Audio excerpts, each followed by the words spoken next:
VA built a new outfit, and so we went there today. We're learning today how to roast our own coffee. We've had our oven preheated to 425 degrees. Now you'll notice this is an older oven. Hopefully you prefer a method that's a little bit, more exacting. So you want to store the coffee in these burlap bags. It helps the coffee breathe. If you just have it for a little bit, it can be in plastic, but for long term. So we're going to go ahead and pour our beans into our cup. I use this cup because about 3 of these cups is a pound. And the person who's taking this video, his mom is supposed to pay me for this coffee, but we'll see, how that works out. So that's about a pound here.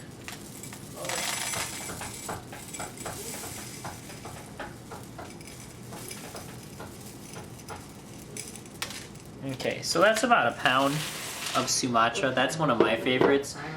It tends to be really smooth. Alright. I think we dropped a bean or two. Alright,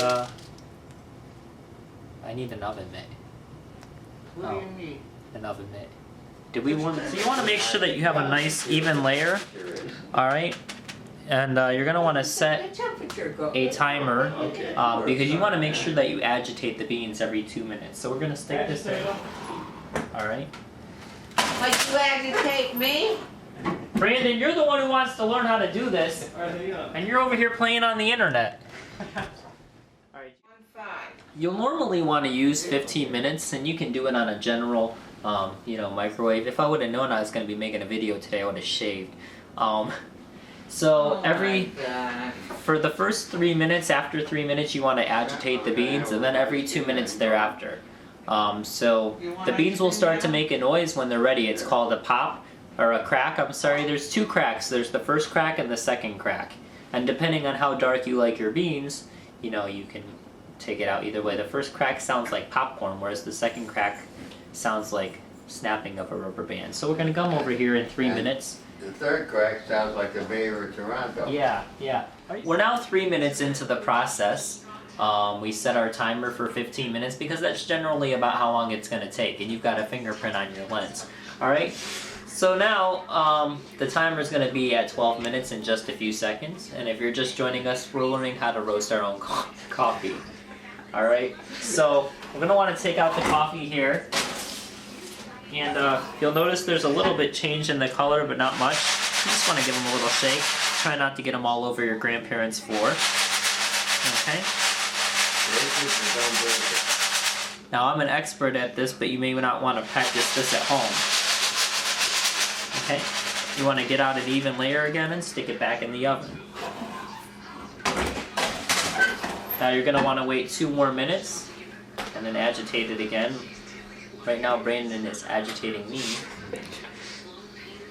It's now been 5 minutes since we've had the coffee in the oven. We've already agitated it a couple times. Gonna pull it out. And you're gonna want to agitate this every couple minutes. You'll start noticing a change in the color. When you have a nice thick layer like this, it might take a little bit longer.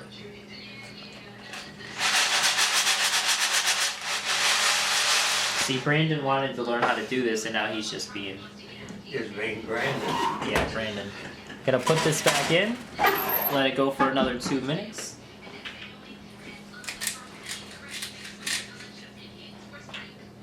Tell him, here, I'm having a party about Alright, well, Grandpa's telling a story. We're gonna go ahead and agitate the beans again. Remember, every 2 minutes you're gonna want to agitate them. I want you to stand out front and hold the lantern.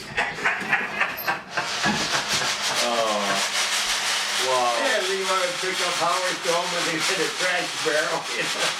We had a lot of fun. It was just all good-natured kidding, but Levi, he was something else. I think we should have maybe done a little bit thinner of a layer. You notice here, like, the layer's nice and thick, but if you do a little bit of thinner of a layer, more calls from the service desk. you're gonna get a little bit faster roast, service customer. and it'll save you some time. But then again, you'll have to do twice as much. So, Yeah. alright, stand by for the next session. What?